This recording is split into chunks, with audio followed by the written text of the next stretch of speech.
Hola mis queridos amigos, nuevamente gracias por haber ingresado a mi canal Internado Rotatorio. Quien les habla su doctor Franknes Martínez. En esta oportunidad vamos a discutir, vamos a estudiar sobre todos los procedimientos que hay que realizar antes de poder ingresar al paciente a la sala de operaciones, ¿ok? Que es todo lo que llamamos el preoperatorio. Continuemos. En la definición, que es un preoperatorio, se le llama así a la fase antes del acto quirúrgico, ¿ok? Por eso es pre, donde se realiza la evaluación integral del paciente importante y cuyo propósito fundamental es determinar si alguna enfermedad o existente, real o sospechosa, es lo suficientemente peligrosa para retrasar, modificar o contraindicar la operación. Ok, acá tenemos en cuenta, hay que tener muy en cuenta que el preoperatorio es lo que hacemos para identificar todos aquellos factores o aquellas complicaciones que pueda tener el paciente posteriormente en el área quirúrgica intraoperatorio o posterior de la cirugía postoperatoria. ¿Ok? Para eso es el preoperatorio, para hacer diagnóstico antes de que pueda haber una complicación. ¿Ok? Para poder prevenirla. Sigamos. ¿Cuál es la finalidad? Disminuir la mortalidad y conjunto también su morbilidad de las complicaciones que puedan existir en la cirugía. Bien, como también posteriormente es aumentar el bienestar físico y psicológico del paciente.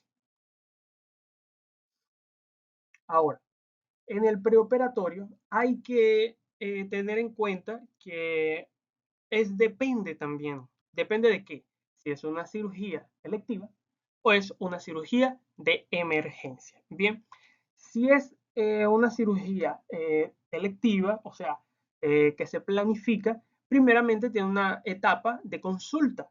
El paciente llega a consulta general, luego este es evaluado, posteriormente, si es necesario, es referido hacia un especialista cirujano, donde va a hacer un estudio más a fondo para posteriormente llegar a la conclusión y este, la resolución de por medio quirúrgico. Bien, luego entra al área hospitalaria, donde se le hace el ingreso al paciente para hacerle su respectivo llenado de la historia clínica. Bien, donde se le van a rellenar todos los datos filiatorios, todos los que ya sabemos, ¿no? Donde se va a acotar muchas cosas importantes que debemos tener en cuenta al momento de hacer el preoperatorio. Y hay que tener en cuenta al momento del interrogatorio para la historia clínica. Todo esto es sumamente importante, pero muchas veces lo saltamos y no lo tomamos en cuenta. ¿Y cuando hacemos eso? Más que todo cuando son áreas de emergencia. En la sala de emergencia, cuando llega pacientes que necesitan atención oportuna, inmediata, entonces saltamos muchos protocolos, por supuesto, ya que si la vida del paciente está en riesgo, lo primero es actuar según los protocolos de politraumatizados. Y ellos ponen a primera instancia, o lo primero que se debe hacer es resguardar o eh, atender los signos vitales y resguardar la vida del paciente. Bien, entonces, en esas circunstancias no se le pregunta al paciente qué comorbilidades tiene o qué factores de riesgo pueda tener, sino que se atienden primeramente los signos vitales y posteriormente, si es necesario, se ingresa a sala de cirugías. Bien, pero entonces hay que hacer esa gran diferencia. Sigamos. Bien, seguimos aquí con los datos. La historia clínica, sumamente importante. La historia clínica recopila los datos más importantes del paciente. Y cuando tenemos una cirugía de emergencia, muchas veces saltamos muchos datos importantes sobre los pacientes. Bien, así sea de emergencia, los pacientes tienen que ser ingresados con una historia clínica. Bien, ahora, los datos filiatorios hay que identificarlos correctamente. Bien, enfermedad actual. Al paciente hay que redactar en su enfermedad actual la enfermedad cuando comenzó, bien, su, su trayectoria, es decir, su evolución y cómo está actualmente. Eso hay que registrarlo completamente. Bien, en los antecedentes familiares son relevantes, ya que hay enfermedades que son transmitidas genéticamente y hay enfermedades que el paciente no las padece, pero tiene el factor de riesgo añadido si sus familiares lo padecieron, es decir, hipertensión y diabetes. Si sus familiares, sus padres directos, son familiar directo, que son padres, padecieron o padecen de eso, eh, el paciente, así no lo tenga, tiene el factor de riesgo genético de que puede padecer de esa enfermedad, ¿ok?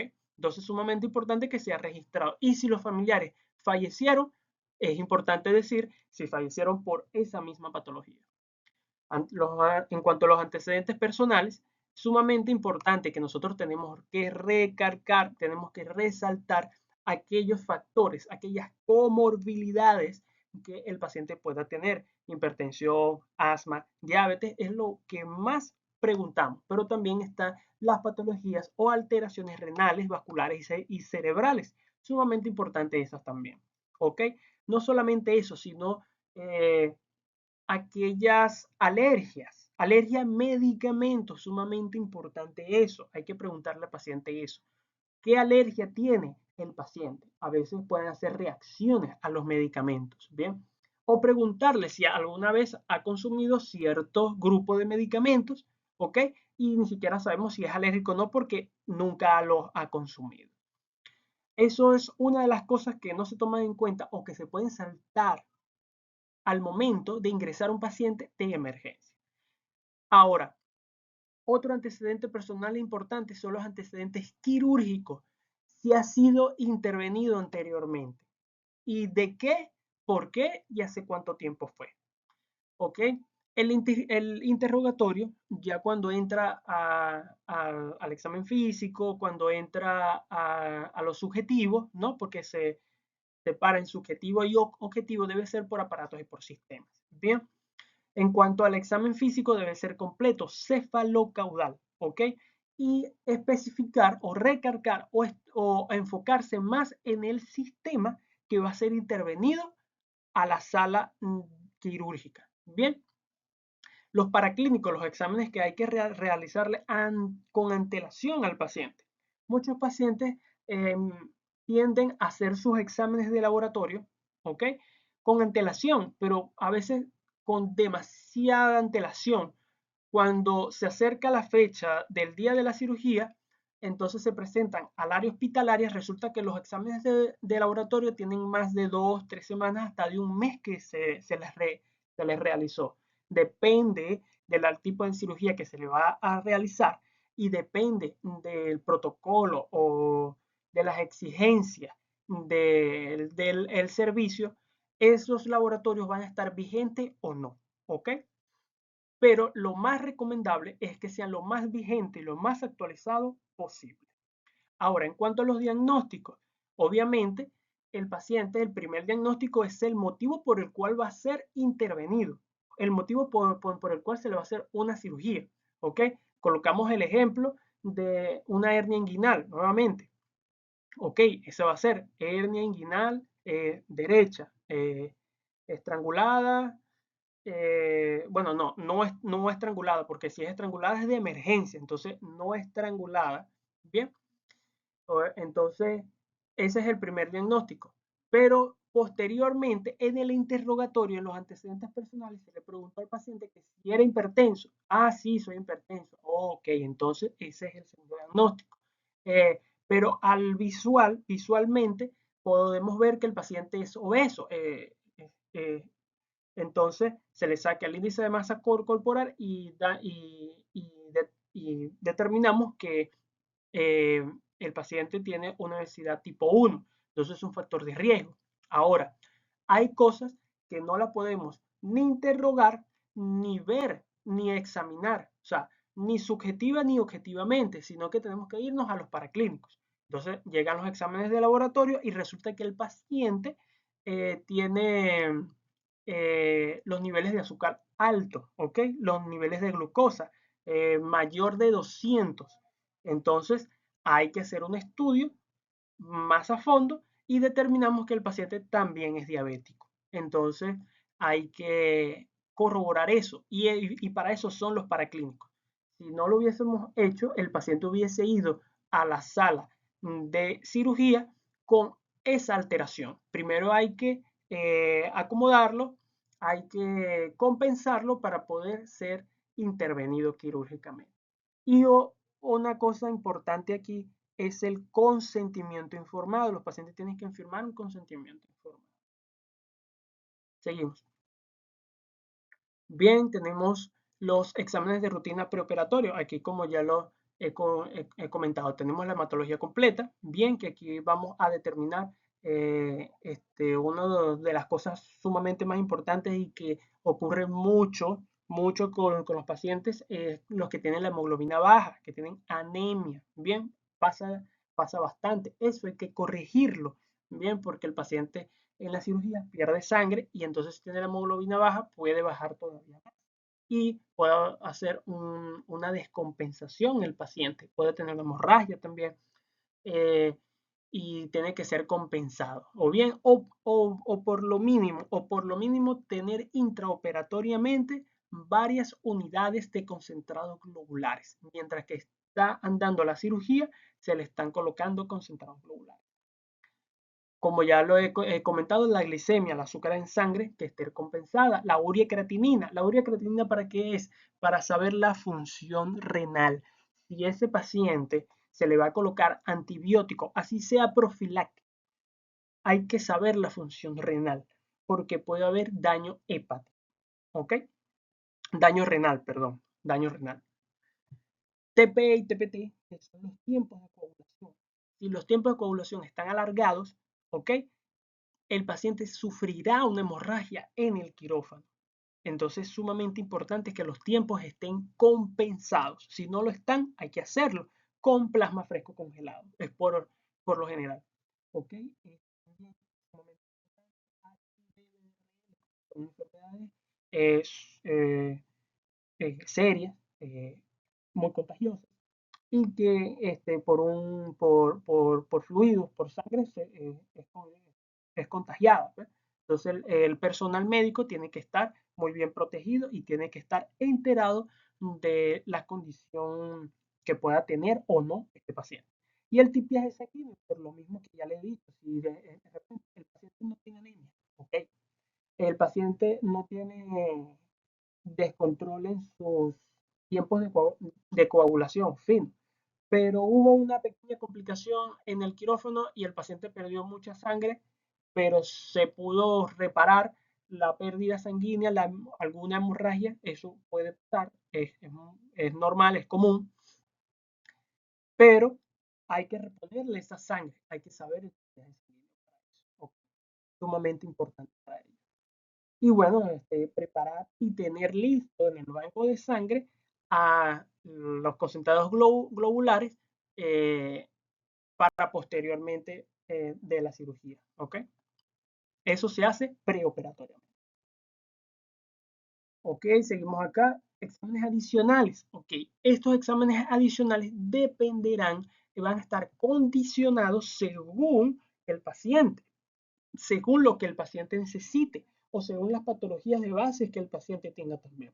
TGO y TGP son pruebas hepáticas donde el paciente, si presenta un hígado graso, si presenta una hepatomegalia, este, si presenta dolor en el flanco derecho, si presenta ictericia, ¿ok?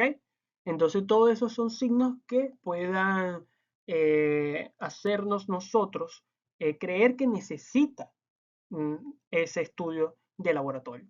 Los electrolitos.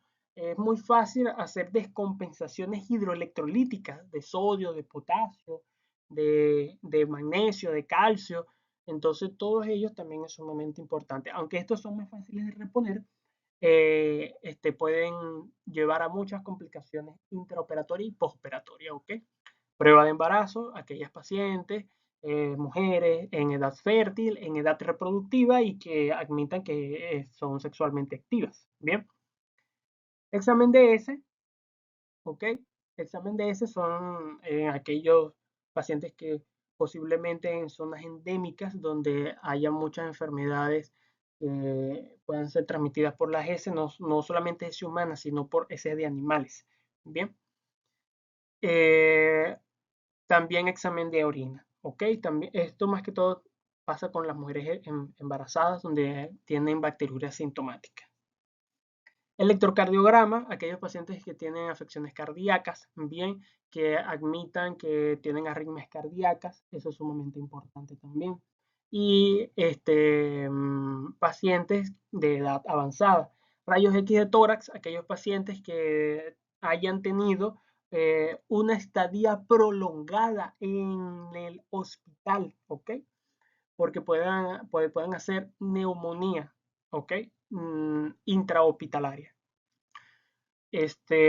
Pacientes que sufren de POC, también pacientes fumadores, ¿ok? Durante mucho tiempo. Y TESPAC, también prueba de embarazo. Bien, sumamente importante estos laboratorios en aquellos pacientes que están condicionados, ¿ok? Pero en pacientes sanos, relativamente sanos, ¿no? Que no tengan comorbilidades, no debería ser necesario todas estas pruebas de laboratorio y exámenes complementarios. Preoperatorio entre los factores de riesgo, ok, tenemos los factores de riesgo, aquí entramos a un poquito más de clasificaciones. Bien, tenemos los factores en riesgo, aquellos que son condicionalmente cardíacos, ¿ok? Son los problemas oculares, renales, cerebrales, aquellos pacientes que se le pueda observar ingurgitación yugular, aquellos pacientes que tengan claudicación intermitente, pacientes que tengan insuficiencia venosa, pacientes que, que tengan varices en sus miembros inferiores, eh,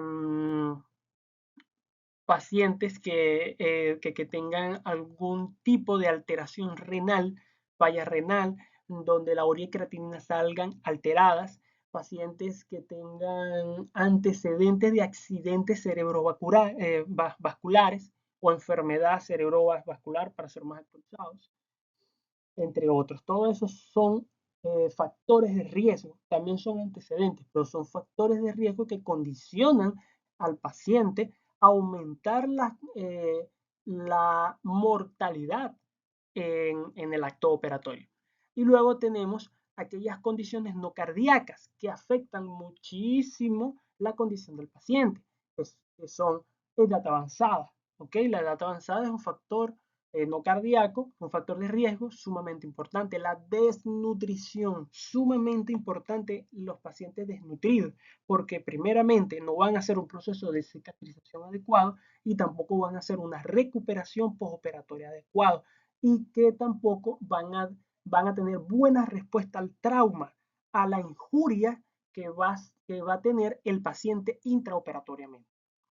Obesidad, pacientes también obesos tienen alto riesgo eh, de aumentar la morbilidad.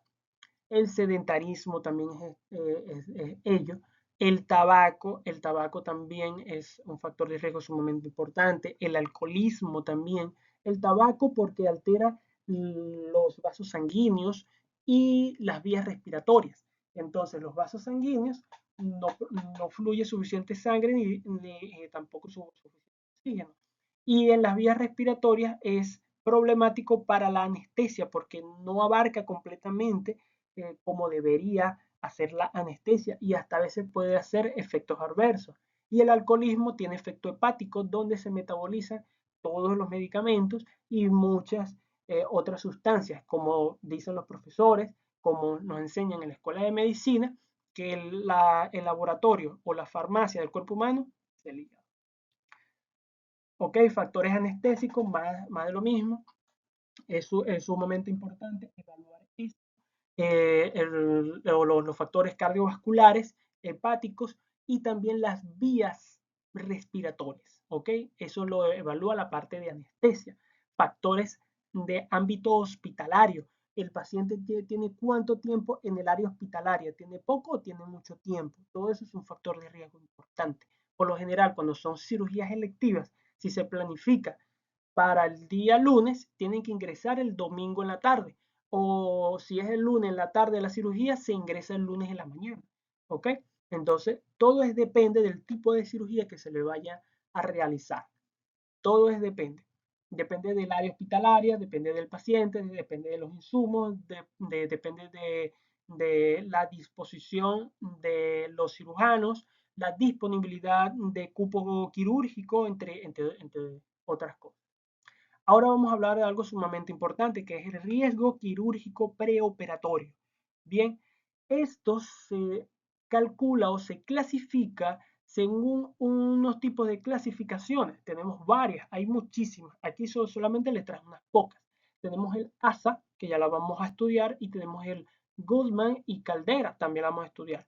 Esta, EIGA y Colon también son otro tipo de clasificación de riesgo quirúrgico preoperatorio, pero también tenemos el Apache. El Apache se lo traje solamente para hacerle referencia, porque también estima el riesgo, pero no preoperatorio, sino más que todo en medicina crítica, en medicina de emergencia, más que todo. Por eso no entra en riesgo quirúrgico preoperatorio en un paciente relativamente sano, sino en pacientes críticos. Por eso solamente lo traigo como a colación.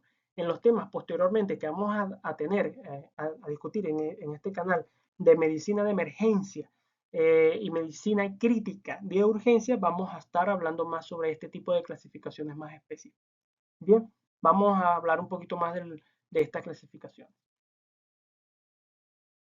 Ok, valoración de riesgo cardiovascular preoperatorio. Tenemos el ASA, clasificación ASA. La ASA es American Society of Anesthesiology o Sociedad Americana de Anestesiología. ¿Ok? Esta sociedad creó una clasificación para poder determinar el riesgo que tienen los pacientes cardiovasculares antes de la cirugía. Ojo, este riesgo es intraoperatorio, pero se clasifica antes de la cirugía. ¿Ok? Tenemos el ASA1, paciente de salud normal, completamente sano. Fíjense algo importante. Dice el porcentaje de 0.06 a 0.08. No es cero, no es cero netamente. ¿Por qué? A pesar de que es un paciente sano. Porque a pesar de que es un paciente sano, toda cirugía conlleva su riesgo. ¿Ok? Todos los pacientes, todas las personas no son iguales. Bien, todos somos dinámicos, cual pueden suceder distintas eventualidades. Por eso el médico tiene que estar preparado para todas ellas. Tenemos el ASA tipo 2, que son enfermedades leves, sin repercusión orgánica, sin lesión funcional. ¿Ok? Estos pacientes tienen alguna comorbilidad, bien, pero están controlados. Son pacientes que, a pesar de que padecen algo, están totalmente controlados, están entre comillas sanos. Pueden ser hipertensos, pueden ser diabéticos, pero bien controlados. Tienen alguna obesidad o no vamos a decir obesidad, sino sobrepeso. Anemia moderada, alteraciones de los iones, que es alteraciones hidroelectrolíticas. De repente no es demasiada la alteración o es fácilmente reponible. Hipotiroidismo controlado, fíjense que aquí dice hipotiroidismo, EPOC, en injuria renal. Estas son enfermedades serias y que pueden traer complicaciones, pero dice que están controladas. Un asma que no lleva complicaciones, una injuria renal compensada. Mire, todo eso es sumamente importante. Mire, y ancianos, recién nacidos y embarazo en tercer trimestre. Sumamente importante. Ahora, el ASA3, enfermedades sistémicas graves, ¿ok? Con limitación funcional, pero que no incapacita. Enfermedades como las que dijimos anteriormente, bien, pero que el paciente no está incapacitado. Bien, por ejemplo, hipertensión, pero no está controlada. Bien, aquí dice que son todas las anteriores en grados severos no controladas, o sea, hipertensión no controlada, diabetes no controlada, ahí pacientes más obesos, hipotiroidismo no controlado, todo eso, ¿me entiendes? Y se le añade las cardiopatías isquémicas, ¿ok? Aquellas patologías cardíacas, ¿ok? Y la caquexia, ¿ok? Aquí aumenta de 1.8 a 4.3 el porcentaje de mortalidad perioperatoria o intraoperatoria. Tenemos el ASA4, ¿ok? Aquí aumenta ya drásticamente. Enfermedades sistémicas graves que incapacita y supone una amenaza constante para la vida. Anemia extrema, o sea, ingresar a un paciente con anemia extrema es alto riesgo. Descompensación cardiovascular, renal, endocrina, shock, politraumatismo, coma, peritonitis difusa. O sea, el porcentaje de vida, de, de sobrevida, disminuye mucho. Fíjense que aquí que la ponen una clasificación, ponen un porcentaje de 7.8 a 23% de mortalidad. Este es del 2003. Lo estoy colocando una actualización que encontré del 2003. Bien, tenemos la 5, que ya es prácticamente el paciente. Se opere o no se opere, igualmente el paciente tiene muy pocas probabilidades de sobrevida. Bien, paciente moribundo que probablemente no sobreviva las 24 horas. Se intervenga o no se intervenga. ¿Ok? Entonces es sumamente importante eso. ¿Cuáles son estos? Tromboembolismo pulmonar fulminante. Eso es sumamente difícil de atender rápidamente, porque a veces ni siquiera sabemos qué le está pasando al paciente. ¿Ok? Sino que viaja un trombo y llega a los pulmones y causa una obstrucción y llega a ser fulminante y el paciente, bueno, eh, es difícil porque hay que diagnosticarlo con una rayos X o con una ecografía, con una tomografía, y el tiempo primeramente que pasa para hacer el presunto diagnóstico o el diagnóstico inicial para poder llegar a determinar qué es eso, para poder prepararlo para la cirugía, es demasiado tiempo, por eso es fulminante y muy pocas personas llegan a salvarse. Son, eh, con este diagnóstico. Un aneurisma aórtico roto, eso también es fatal. Y el ASA 6, este ya son pacientes ya fallecidos, pero que son individuos que van a ser donantes de órganos. Bien, sigamos. Esta es la clasificación ASA. Luego tenemos la clasificación otra, tenemos la de Goldman y Kuhn. Este otro tipo de clasificación que vemos acá, donde tenemos sus parámetros, aquí son un poquito más específicos que las de ASA, ¿bien? Depende de la puntuación que tengan en la primera tabla, se va a ir a la segunda tabla, donde tenemos de clase 1, 2, 3 y 4, y depende de los puntajes va a ser el riesgo o las complicaciones cardíacas o muerte en porcentaje que tenga el paciente. Vemos que es de clasificación 1 de 0 a 5 puntos y la 4 de 26 a 53 puntos. Vemos que es lo más mínimo de 0.9% de complicaciones cardíacas o muerte a clasificación 4 de 63.6% de complicaciones cardíacas o muerte. Son las que más se usan. Bien. Preoperatorio. Consideraciones especiales. Ok, si el paciente fumó durante mucho tiempo y tiene un IPA elevado, hay que hacerle valoración por neumonología.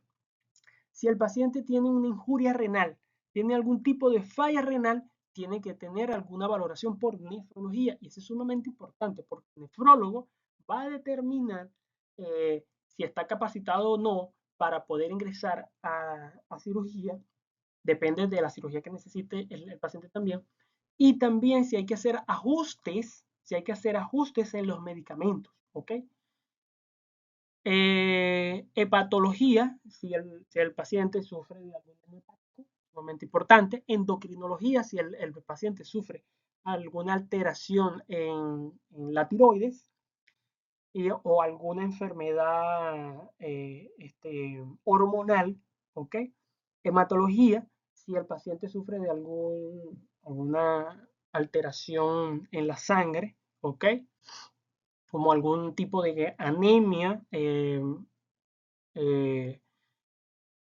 que sea de difícil tratamiento, ¿no? Hay diferentes tipos de clasificaciones.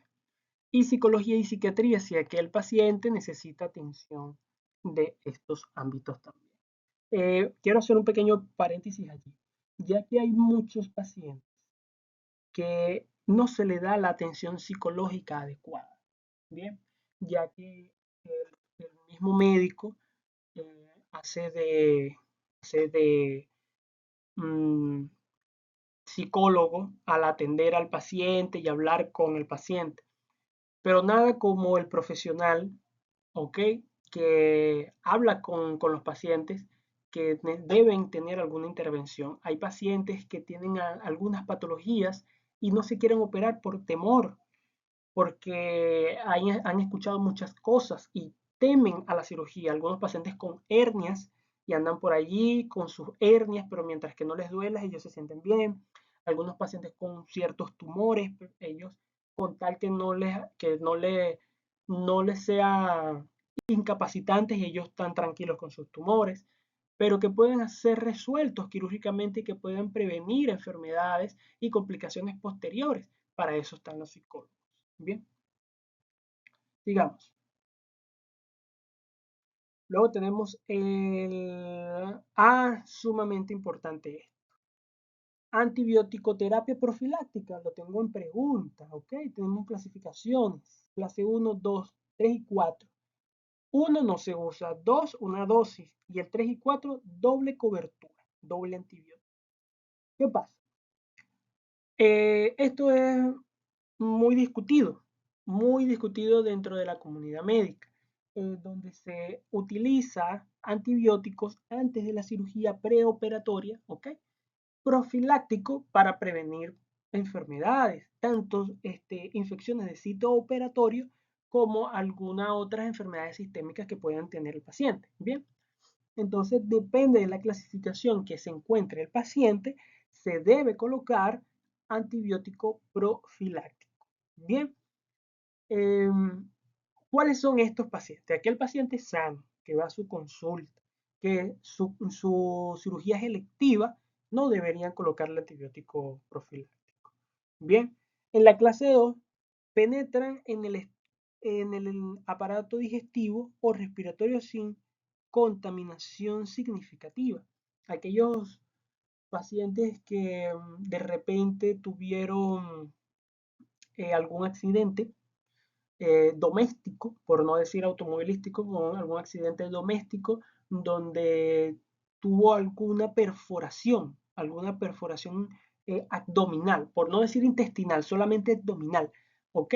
Donde los intestinos y los órganos internos en la cavidad abdominal están indemnes, ¿ok? Es corroborable y entonces hacemos una aplicación antibiótica profiláctica. Bien, ahora tenemos otro paciente que, que trabaja con ganado y tuvo un accidente laboral donde algunos de los ganados este, eh, se alteraron y al paciente arrollaron de alguna manera, donde este fue en el sitio de trabajo donde está el mismo ganado, donde el ganado hace sus deposiciones. Y resulta que en el accidente hubo perforación abdominal, ¿bien? Y al mismo tiempo intestinal, ¿bien? Entonces, está expuesto el cuerpo a los patógenos externos del ambiente que está contaminado por los mismos animales, bien, porque ahí también hace sus deposiciones, y al mismo tiempo está contaminado por la misma flora bacteriana interna de los intestinos del mismo paciente. Entonces está muy contaminado y se le hace doble cobertura, doble antibiótico, ¿ok? Según el espectro de la flora bacteriana. Seguimos. Ok, aquí tenemos fármacos que deben suspenderse. Oye, es sumamente importante. Aquellos fármacos que deben suspenderse, estos son más que todo en los pacientes eh, de electiva, ¿no? ¿Ok? Inhibidores de la ciclooxigenasa 1, de la COX-1. ¿Por qué? Porque estos pueden tener complicaciones hemorrágicas, aquellas como el ibuprofeno, la indometacina, ¿ok? Que puede hasta llegar a ser nefrotóxica. Todo esto debe suspenderse mínimo 48 horas antes, ¿bien? De la intervención. Tenemos el naproxeno también, que es de la misma familia. La ciclofosfamida, ¿ok? Que es de acción corta, también hay que suspenderla mínimo 24 horas antes del inicio de la cirugía. Azatioprina, dificultad para la cicatrización de las heridas, ¿ok? Sumamente importante. Los diuréticos se recomienda suspenderlos 24 horas antes de la intervención para prevenir la hipocalemia. Hipolipemiantes, ¿ok? Sumamente hay que tenerlos en cuenta. Los fibratos, las estatinas pueden producir rhabdomiólisis y miopatía. Ajá, sumamente importante, hay que suspenderlo mínimo 24 horas también antes. Antiagregantes plaquetarios, aspirina, clopidogrel, ticlopidina, hay que suspenderlos de 7 a 9 días antes de la cirugía para evitar complicaciones hemorrágicas. ¿Ok? Mínimo una semana antes de la cirugía.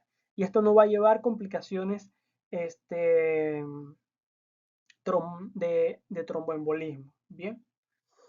Es mayor el riesgo de hemorragia en la cirugía por administrar estos medicamentos que el riesgo de tromboembolismo por dejar de tomar estos medicamentos. ¿Ok? También hay unos protocolos postoperatorios en este tipo de pacientes que toman medicamentos antiagregantes plaquetarios. Bien. ¿Ok? Anticonceptivos hormonales sintéticos, estrógenos y progesterona, hay que suspenderlos por lo mínimo 4 semanas antes de la cirugía, ¿ok? Por el riesgo de tromboembolismo venoso, ¿ok? Sustituyendo por otros medicamentos anticonceptivos. Sigamos, ¿ok? Tenemos las órdenes médicas preoperatorias, ubicación, paciente sala de emergencia, hospitalización, posteriormente a sala de preparación para posteriormente ir a sala de cirugía. ¿Ok? La dieta, ¿por qué la dieta? Mandan a hacer ayuno a los pacientes. ¿Por qué? Mínimo de 8 horas a 12 horas. ¿Por qué pasa eso? ¿Por qué pregunta eso? Porque si el paciente ha comido, en 8 horas el paciente ha hecho digestión. Bien, y ya los medicamentos y ya los alimentos ya han sido digeridos y ya han pasado del estómago al, al duodeno, ¿ok? Entonces, no hay riesgo de que el paciente haga broncoaspiración, ya que al momento de la anestesia, los movimientos involuntarios o el esófago, ¿ok? Se inhiben, ¿ok? Y los esfínteres pueden dilatarse y si tienen alimento, pueden hacer regurgitación y el alimento se puede devolver y luego hacer broncoaspiración e irse el alimento hacia los pulmones y eso es grave. Entonces por eso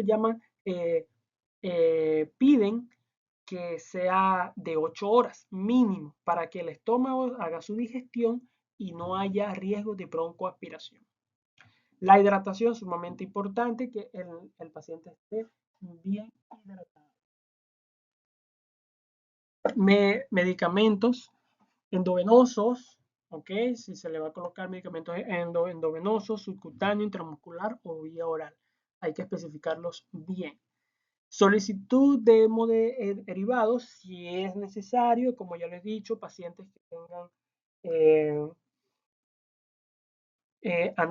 anemia severa o pacientes que tuvieron mucha pérdida sanguínea, entre otros.